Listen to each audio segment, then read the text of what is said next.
28절까지 같이 읽어보겠습니다. 누가복음 신약성경 8장 42절부터입니다. 42절부터 같이 읽습니다.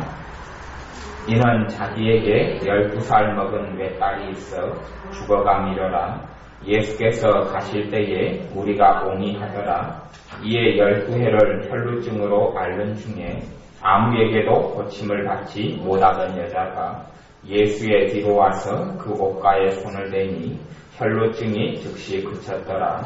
예수께서 가라사대 내게 손을 댄 자가 누구냐 하시니 다 아니라 할 때에 베드로가 가로되 주여 우리가 옹이하여 미나이다. 예수께서 가라사대 내게 손을 댄 자가 있도다. 이는 내게서 능력이 나간 줄 알미로다 하신대 여자가 스스로 숨기지 못할 줄을 알고 떨며 나와 엎드려 그 손댄 연고와 곧 나은 것을 모든 사람 앞에서 보하니 예수께서 이르시되 딸아 내 믿음이 너를 구원하였으니 평안히 가라 하시더라. 아멘. 예수님께서 해당장인 야이로라는 사람이 자기 딸이 병들어 아파 죽게 되었다고 자기 딸을 살려달라고 병을 고쳐달라고 요청하는 그 요청을 듣고 해당장 야이로의 집으로 갑니다. 사실은 해당장 야이로 사람은 큰 결심을 한 사람입니다. 해당장은 해당의 우두머리고 해당의 지도자인데 이 해당장이 예수님께 요청하는 것을 바리새인들이 알면 그는 출교를 당합니다. 중요한 직책, 중요한 자리에 있는데 자기의 딸의 병든 것 때문에 자기의 딸을 살리기 위하여 가장 큰 위험을 해당장 야이로는 물었습니다. 그리고 이제 예수님께서 해당장 야이로의 딸을 고치시려고 집으로 가시는 중에 그 사람의 집으로 가시는 중에 특별한 사건이 발생합니다. 혈루증 앓는 여인 12년 동안 12해 12년 동안 혈루증 앓는 여인이 예수님을 찾아오는 겁니다. 12년 동안 혈루증 앓는 여인이 예수님을 찾아와서 예수님과 만납니다. 정말 특별한 사건이기 때문에 성경에서는 이 사복음서 가운데 세 군데에서 이 사건을 다룹니다. 이 혈루증 앓는 여인이 치료받은 사건을 마태복음, 마가복음, 누가복음 세 군데에서 동일한 사건을 다룹니다. 주님께서 복음서에 적고 싶은 말씀이 얼마나 많았겠습니까? 주님께서 성경에는 그렇게 기록됩니다. 주님께서 하신 말씀과 하신 일들에 대하여 성경에 기록한다면, 책으로 다 쓴다면 이 세상에 두기도 부족하다. 주님께서 정말로 부지런하고 바쁘게 일하셨다는 이야기. 그가 각기 만났던 사람, 치유했던 사람, 병을 고쳤던 사람, 또한 대화 나누었던 사람, 섬겼던 사람. 하루에도 주님께서 만난 사람이 때로는 수천 명, 때로는 수십 명, 수백 명. 그런 사람과 관계된 일들, 나눈 말씀, 가르친 말씀이 얼마나 많습니다. 그런데 성경에 희한하게도 성경에 복음서가 4개가 있는데 그 가운데 어떠한 사건들에 대해서는 자꾸만 반복을 합니다. 얼마나 하나님께서 하시고 싶은 말씀이 많고 주님께서 얼마나 우리 위해서 하시고 싶은 말씀이 많을진데 왜 똑같은 이야기를 반복을 하는가? 왜 똑같은 사건을 반복을 하는가? 하는 것은 우리가 한번 깊이 있게 생각해 보아야 합니다. 왜냐하면 그것이 어떠한 다른 말씀을 하는 것보다 우리에게 가장 큰 축복이 되고 은혜가 되기 때문에 우리에게 가장 중요하고 귀한 은혜의 통로가 그 말씀들이 되기 때문에 이러한 사건을 반복하여 3번씩 이야기하는 것. 하실 말씀이 없어서가 아닙니다. 할 이야기도 없어서가 아닙니다. 하실 말씀은 넘치고도 넘치는데 그 가운데 이러한 것이 하나님의 자녀인 우리에게 가장 좋고 중요하고 우리가 주님을 섬기고 살아나가는데 가장 큰 축복이 되기 때문에 그렇습니다. 이 12년 동안 혈루증 앓는 여인이 주님을 만났는데 주님은 이 여자와 만난 줄을 모릅니다. 왜냐하면 주님은 하나님이시지만 사람의 몸을 입고 오셔서 유한한 인간이 되셨기 때문에 하나님의 권능과 능력을 다 내려놓으셔서 그냥 우리 같은 보통 사람으로서 죄 없는 분이시지만 우리 같은 사람으로 살아가기 때문에 혈루증 앓는 여인이 예수님을 찾아왔다는 것을 예수님은 모르셨습니다. 그리고 이 여자가 12년 동안 혈루증 앓는 여자가 모든 걸 다 탕진하고 가산을 탕진하고 그리고 비참한 지경에 처한 여자가 예수님께 몰래 다가옵니다. 예수님 주변에는 무수한 군중들이 많이 있었고 사람들이 굉장히 많이 있었습니다. 그 사람들을 조금씩 해치고 여자가 너울을 쓰고 아무도 보지 못한 병든 상태, 또한 모든 재산이 다 사라진 상태니 뭐 우리같이 깨끗한 옷을 입었겠습니까? 더럽고 추리한 거지 같은 차림일 수밖에 없습니다. 그리고 예수님께 몰래 한 걸음 다가갑니다. 그리고 이 여자가 예수님의 옷가에 손을 댑니다. 그리고 성경 말씀에는 그렇습니다. 44절에는 예수의 뒤로 와서 그 옷가에 손을 대니 혈루증이 즉시 그쳤더라. 그렇게 말씀합니다. 우리는 내가 병들고 내가 아프고 내가 힘들고 내가 큰 고통이 있으면 이 능력 있는 하나님의 사람을 찾습니다.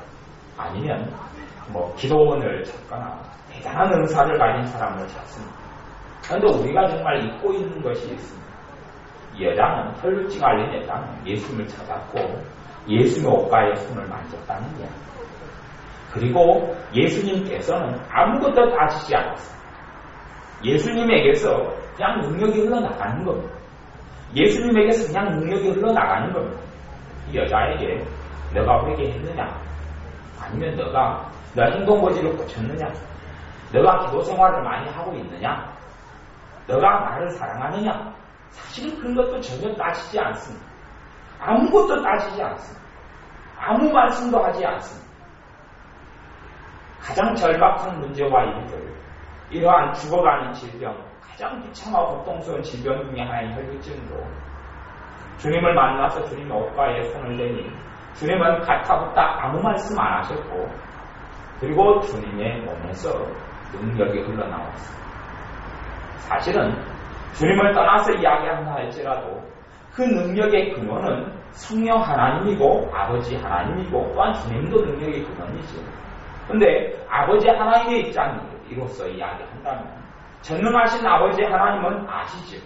그 여자가 어떠한 여자인지 알고 어떠한 삶을 사는지도 압니다. 하지만 전능하신 아버지 하나님께서는 그 여자와 아무런 변론도 하지 않습니다.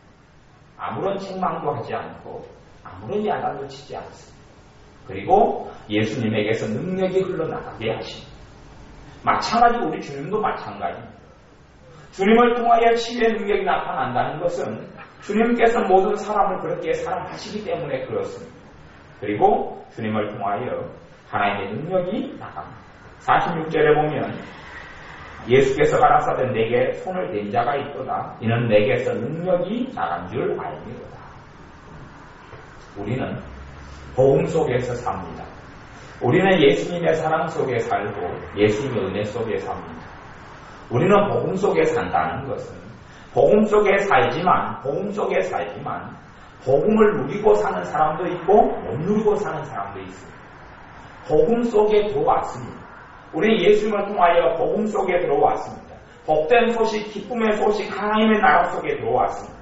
내가 죽어서 하나님의 나라에 가는 것만이 아니라 내가 예수님을 통해서, 예수님은 문인데 양의 문이라 예수님을 통해서 하나님의 나라에 우리는 그냥 들어온 겁니다. 들어와서 살다가 그리고 이제 이루어지는 하나님의 나라로 가는 거지. 주님이 재림에 오시면 그 하나님의 나라 속에 그대로 살다가 그 하나님의 나라가 내가 살아있으면서 이루어지는 걸 보게 됩니다. 어쨌든 우리는 예수님을 통하여 하나님의 나라 속에 들어와 있습니다.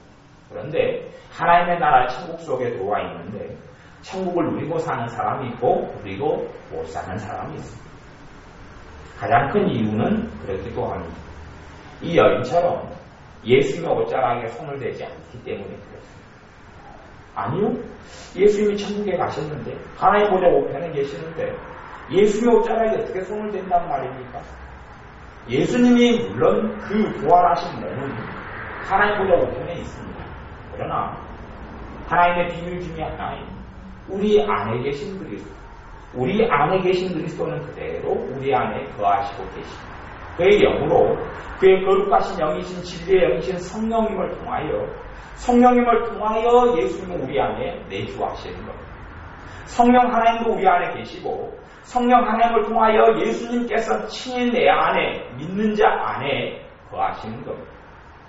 그러면 예수님의 옷자락에 손을 댈 방법이 있겠습니까? 없겠습니까? 있지요. 우리가 대단한 능력자를 찾아가는 것이 아니라 나를 위로해 줄 사람을 찾는 것이 아니라 나를 병을 고쳐줄 일을 찾는 것이 아니라 내가 친히 예수님의 옷자락에 손을 댈 수가 있습니다. 왜냐하면 주님은 내가 자격이 있는가, 내가 괜찮게 살았는가, 내가 바르게 하나님께 살았는가 그것을 묻지 않고 옷자락에 손을 대면 치유가 나타납니다. 옷자락에 손을 대면 주님의 고치심이 나타납니다. 그것이 하나님의 사랑이고 이 복음을 누린다는 겁니다. 그러니 우리는 주님의 옷자락에 손을 대는 사람이 되어져야 합니다. 주님께서 내 안에 계시기 때문에 주님의 옷자락에 손을 대는 것이 뭡니까? 나에게는 그 여자는 10년이 가난한 여자입니다. 물론 돈도 없고 12년 동안 그 병을 고쳐보려고 다 의사들에게나 고통도 많이 받고 재산도 다 탕김에 따오고 그럽니다. 여자는 아무것도 가진 것이 없습니다. 또한 12년 동안 천덕꾸러기로 병든 자로 세상을 방황하고 돌아다니는데 도대체 이 여자에게 남는 것이 뭐가 있었겠습니까? 아무것도 없습니다. 그러니 사랑을 받을 이유도 복음을 누릴 이유도 이 여자에게는 아무것도 없는 겁니다. 아무것도 없습니다. 단지 이 여자는 이제는 자기에게는 해답이 없기 때문에 자기에게는 답이 없기 때문에 자기에게는 구원이 없기 때문에 자기 일을 통해서는 어떻게 자기의 방법으로는 치유가 없기 때문에 이 여자는 주님의 옷자락을 손을 댑니다. 주님을 찾아와서 주님의 옷자락에 손을 댑니다. 그러니 우리도 주님의 옷자락에 손을 대는 사람이 되어야 합니다. 주님께서 내 안에 계시니 주님께서 이제는 우리에게 옷자락에 손을 대는 비밀을 말씀해 주시는 것이 그러지요. 48절에는 예수님께서 이르시되 따라 내 믿음이 너를 구원하였으니 평안히 가라. 그렇게 말씀하시면서 옷자락에 손을 대는 비밀이 믿음이라고 이야기합니다. 우리는 다른 데서 찾지 말고 주님께 우리의 손을 대는 겁니다. 우리의 믿음을 통하여 주님께서 딴 데 계시는 게 아니고 저기 멀리 우주 멀리 계시는 것도 아니고 지구 위에 계시는 것도 아니고 아니면 여수면 서울에 계시는 것도 아니고 울산이나 인천에 계시는 것도 아니란 말이에요. 그러니 조건은 똑같습니다. 혈병 말린 여인처럼 아무것도 가지지 못한 사람, 아무것도 없는 사람, 오다발 아무것도 없는 사람이죠. 주님과 전혀 관계가 없다가 주님의 옷자락에 손을 대면서부터 주님과 관계 있어졌어요. 주님과 아무런 관계도 없다가 주님의 옷자락을 손을 대는 순간부터 하나님의 나라 속에 이 여자는 들어오기 시작하였어요. 그러니 우리도 우리의 삶 가운데 우리의 믿음을 통하여 주님의 옷자락에 자주 손을 대야 합니다. 주님께서 내게 손을 얹어주시기를 기다리지 말고 우리가 주님의 옷자락에 손을 대야 합니다. 그래서 천국은 침노하는 자가 빼앗느니라 그런 말씀이 있기도 합니다. 침노하는 자가 빼앗는다는 것은 침노는 별로 좋은 단어는 아닌데 약지를 이야기합니다. 강도가 어떤 집에 들어가서 물건을 약탈하듯이 그러한 강권, 그러한 강청, 그러한 열정, 그러한 열심, 뭔가를 더 얻어보겠다는 투쟁심, 그런 것이 다 침노라는 단어 속에 포함된 의미입니다. 그러니 주님께서 나를 축복해 주시기를 바라는 것보다 우리가 좀 많은 부분의 주님의 축복을 받아내야 하고 내가 쟁취해내야 합니다. 그것이 복음의 한 면이기도 합니다. 복음을 누리는 것은 우리에게는 아무 자격이 없습니다. 그리하니 우리가 주님의 옷자락에 손을 믿음으로 대시는 겁니다. 내가 마음을 허전하면 믿음으로 주님의 옷자락에 손을 대십시오. 왜냐하면 주님은 우리 안에 계시기 때문에 그렇습니다. 내게 힘이 없으면 주님의 옷자락에 손을 대시는 겁니다. 조건은 똑같습니다. 오히려 혈루증 앓는 여인보다 우리는 훨씬 좋은 조건에 있습니다. 혈루증 앓는 여인은 주님하고 아무런 관계없던 여자가 옷자락에 손을 대어서 치유를 받고 나음을 입고 하나님의 자녀 속에 들어옵니다. 또 우리는 지금 이미 우리 주님과 관계가 있고 하나님의 아들, 딸로 거하고 있습니다. 그러니 얼마나 더 좋은 조건입니다. 또한 이 혈루증 앓는 여인은 가산도 탕진하고 아무것도 없는 이 가난한 여자가, 귀찮하고 아픈 여자가 예수님을 만나려고 아마 어디서부터 멀리서부터 왔는지는 모르겠습니다. 예루살렘에 살았든지 아니면 근처에 살았든지 멀리 살았든지 모르겠는데 사람들의 눈을 피하여 살았던 것은 사실입니다. 왜냐하면 혈루증이라는 것은 부정한 병이기 때문에 이스라엘 율법 속에서, 구약의 율법 속에서는 혈루증을 앓는 여자는 부정한 여자니 그 여자하고는 신체 접촉이 금지가 됩니다. 그러니 자기가 사는 사회에서, 가정에서 쫓겨날 수밖에 없는 여자가 혈루증 앓는 여자입니다. 그러니 이제 너울을 뒤집어 쓰고 아무도 못 알아볼 수 있도록, 아무도 못 알아보는 고립된 세계 속에 살다가 몰래 주님을 만나려고 찾아오죠. 그 길이 결코 평탄했다고 저는 생각하지는 않습니다. 고립되어서 버림받은 여자로서, 부정한 여자로 살아가는 12년 동안 그렇게 살았는데 예수님께 찾아오는 길이 왜 평탄했겠어요? 마음고생이 왜 없었겠어요? 하지만 그것을 이겨내고, 뭘 이겨냅니까? 자기의 마음고생, 자기의 서글픈 환경, 그것보다 더 크신 주님의 사랑을 믿은 겁니다. 자기가 가도 주님께서 자기를 고쳐주실 줄을 믿은 겁니다. 그런데 차마 예수님께 이야기는 못하고 대화도 못하고 예수님 옷자락에 손을 대는 걸로 끝냅니다. 그리고 상황은 종료되고 이 여자의 12년 동안의 아른 혈루증이, 하혈하는 병, 끊임없이 피를 흘리는 하혈하는 병이 깨끗하게 치료받고 이 여자는 또한 그거 이상의 축복과 은혜와 사랑을 받고 자기의 집으로 돌아가게 됩니다. 그러니 우리는 훨씬 더 좋은 여건이죠. 왜냐하면 그 여자는 예수님을 찾아오는 수고를 많이 했지만 우리는 우리 안에 주님이 계시기 때문에 그렇습니다. 우리 안에 주님이 계시기 때문에 그렇습니다. 우리 안에 계신 주님의 옷자락에 우리가 믿음으로 손을 대어야 합니다. 그걸 우리 안에 계신 주님에게, 우리 안에 계신 주님의 옷자락에 주님에게 손을 대는 사람은 위로를 받습니다. 우리 안에 계신 주님에게 손을 대는 사람은 힘을 얻습니다. 우리 안에 계신 주님에게 손을 대는 사람은 근심이 사라질 겁니다. 내 안에 계신 주님에게 손을 대는 사람은 힘이 생겨납니다. 내 안에 계신 주님에게 손을 대는 사람은 삶의 의미가, 삶의 이유가 생겨나기 시작합니다. 그러니 우리가 내 안에 계신 주님에게 손을 얹는 것을 배우고 체험하셔야 합니다. 혈루증 앓는 여인처럼 믿음으로 우리 안에 계신 주님에게 손을 얹고 손을 대고 내 안에 계신 주님께서 우리를 사랑하셔서 다 받아주시고 축복하시고 사랑하시는 그 은혜를 마음껏 믿음으로 누리셔야 합니다. 그 다음에 우리의 삶이 달라지고 변화되며 우리가 더 하나님께 영광 돌리는 삶의 자리로 나아가게 될 것입니다. 그래 믿음으로 주님께서 나를 거부하지 않고 거절하지 않고 혈루증 앓는 여인을 쫓아내지 않았듯이, 그리고 주님께서 두려워 말고 따라 내 믿음이 너를 구원하였으니 평안이, 말씀하신 대로 우리에게 주님의 평안이 있을 것이고 우리에게 주님의 구원이 나타날 것이고 우리에게 주님의 치유가 나타날 것이고 우리에게 주님의 오심이 나타날 줄로 믿습니다. 기도하겠습니다. 우리는 멀리서 능력 있는 사람을 찾고 멀리서 병 고치는 은사를 가진 사람을 찾고 우리는 멀리서 대단한 하나님의 능력을 가진 사람을 찾지만 사실은 우리 안에, 내 안에 주님께서 이미 좌정하시고 임하여 계신 것을 우리가 알고 믿습니다. 혈루증 앓는 여인처럼 우리가 믿음으로 주님의 옷자락에 손을 대는 자녀들이 되게 하여 주옵소서. 주님께 옷자락에 손을 댈 때에 아무것도 묻지 아니하시고 구원하시며 치유하시며 축복하시며 사랑하셨던 것처럼 우리에게도 주님의 위로가 나타나며 주님의 은혜가 나타나며 주님의 역사와 주님의 치유가 나타나는 아름다운 좋은 일들을 주님의 옷자락에 나를 구원하신 내 주님께 손을 댐을 통하여 매일매일 되어가는 하나님의 자녀들 되게 하여 주옵소서. 예수님의 이름으로 기도하옵나이다. 아멘. 기도하겠습니다.